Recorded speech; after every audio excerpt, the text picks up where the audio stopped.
Sa simula ng movie ay ipinakitang inatake na ng mga zombie ang buong mundo, at halos lahat ng mga tao ay mga namatay at mga nahawahan na, kaya't inilagay na ng gobyerno sa mga facility ang ilang mga nakaligtas, na tila sila ay naging mga bilanggo, ngunit may ilang mga survivor ang hindi nagpunta sa mga kampo at nanatili na lang sila sa kanilang mga bahay, at ang isa sa mga ito ay si Rory na umiiyak sa puntod na pinatay niyang asawa dahil naging isang zombie na din ito, pagkatapos ay pumasok siya sa kanilang bahay, upang tingnan ang kanilang namatay na anak na babae na kinagat ng kanyang asawang naging zombie. Humingi siya ng tawad sa anak dahil hindi niya ito nailigtas, at nang biglang nabuhay at atakihin siya nito ay napilitan na siyang barilin ito, kaya't sobra siyang nalungkot dahil siya mismo ang pumatay sa kanyang mag-ama, at makaraan ng 2 taon ay hindi pa din siya nakaka-recover sa nangyari. Pagkatapos ay makikita natin ang isang survivor na si Noah na tumakas mula sa government facility, kaya't hinahabol siya ngayon ng mga pulis, at may dala siyang isang bag na kanyang ninakaw sa kampo, at pagkarating niya sa kakahuyan ay sinabi niya sa kanyang kaibigan ang ninakaw niyang serum, na gamot para sa mga nahawahan, at dahil may tama siya kaya't pinatakas na siya ng kanyang kaibigan, upang madala na niya kaagad ang gamot sa kanyang anak, at nang mahuli ang kanyang kaibigan ay pinukpok siya ng baril ng mga pulis, at nang hindi siya umamin kung nasaan si Noah ay binaril siya ng pulis na si Logan, at sa dikalayuan ay narinig ni Noah ang putok ng baril, kaya't alam na niya na napatay na ang kanyang kaibigan.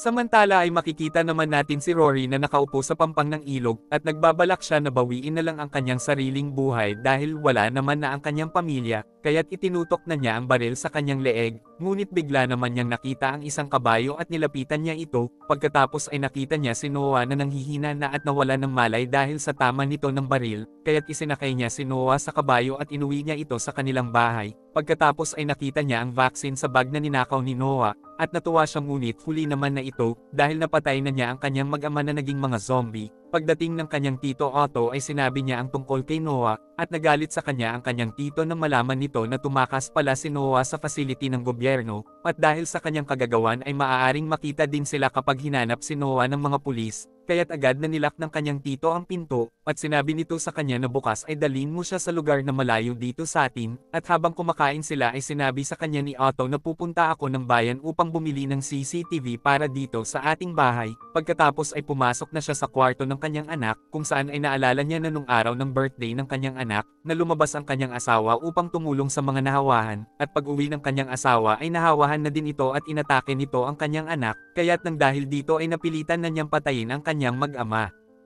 Pagkatapos ay bigla siyang nakarinig ng nagkakagulo sa labas, kaya't pinuntahan niya si Noah sa bodega, at biglang tinakpan ni Noah ang kanyang bibig dahil may zombie palang umaaligid sa labas, at pagpunta nila sa pinto ay biglang sinunggaban si Rory ng isang zombie, kaya't agad na binaril ni Noah ang zombie upang mailigtas niya si Rory, at nang ipabalik ni Noah ang bag na ninakaw niya ay isinama siya ni Rory sa kanilang bahay, at sinabi ni Rory na magpahinga ka na muna dito at bukas ka na lang umuwi sa inyo, kailangan ko nang umalis ngayon dahil 2 araw nang nahawahan ang anak ko, at kailangan ko nang dalhin kaagad ang serum na ito upang mailigtas ko siya, at upang makumbinse na wag nang umalis ay sinabi ni Rory na tutulungan kita makauwi bukas sa inyo. Kinaumagahan ay tinutukan si Noah ng baril ni Otto, kaya't sinabi ni Rory na hindi siya government agent at kagaya lang natin siya na isang survivor, at kaya niya ninakaw ang serum ay upang mailigtas niya ang kanyang anak na infected, at nang makita ni Otto na nahihirapan ng huminga si Noah ay hiniwa niya ang dibdib ni Otto upang maalis ang hangin, at sa wakas ay nakahinga na ng maayos si Noah. Pagkatapos ay nakita nila sa CCTV na may mga pulis na dumating sa labas, kaya't agad na silang pinatakas at nagpaiwan naman si Otto. Pagkaalis nila ay dumating na sila Logan at ang kanyang mga kasamahan, at nagsinungaling si Otto at sinabi niya kay Logan na mag-isa lang akong nakatira dito at wala akong kasama, bakit di ka na lang tumira sa kampo, ayoko kasing iwanan ang puntod ng anak at ng apo ko. Pagkatapos ay biglang nakita ni Logan sila Rory na tumatakas.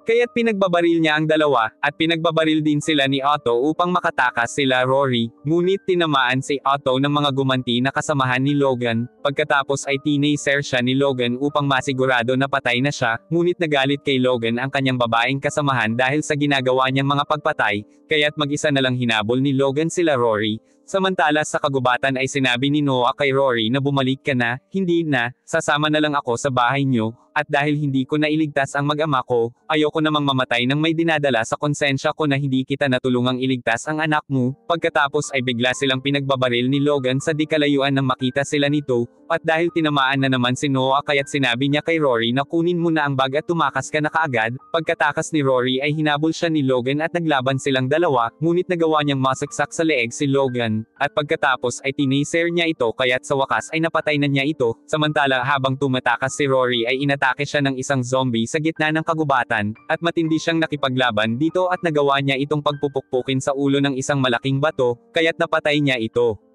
Pagkatayo ay nakita na lang niya na nakagat pala siya nito sa kamay, at dahil sa pagkabigla na magiging isang zombie na siya ay nakita niya ang kanyang anak, kaya't nang dahil dito ay nagdesisyon siya na wag na munang sumuko, at sinikap niya na makarating sa bahay nila Noah kahit na hirap na siya sa kanyang kalagayan. Pagkalagay ng bag sa harap ng pinto ng bahay nila Noah ay tinutukan siya ng baril ng ina ni Noah, kaya't umiyak na lang si Rory at hindi na nakapagsalita. At dahil dito ay napagtanto ng matanda na patay na si Noah, pagkatapos ay kinuha na niya ang bag, samantala ay nagpunta na si Rory sa tabing ilog, at alam niya na magiging isang zombie na siya. Pagkatapos ay nakita niya sa kanyang pangitain ang kanyang anak na babae, na naghihintay sa kanya at ninitian niya ito, at makikitang itinutok na niya ang baril sa kanyang leeg, at nang magbago na ang kulay ng kanyang mga mata, ay mas pinili na lang niya na siya na lang ang mawala kesa makahawa at mang-atake pa siya ng iba.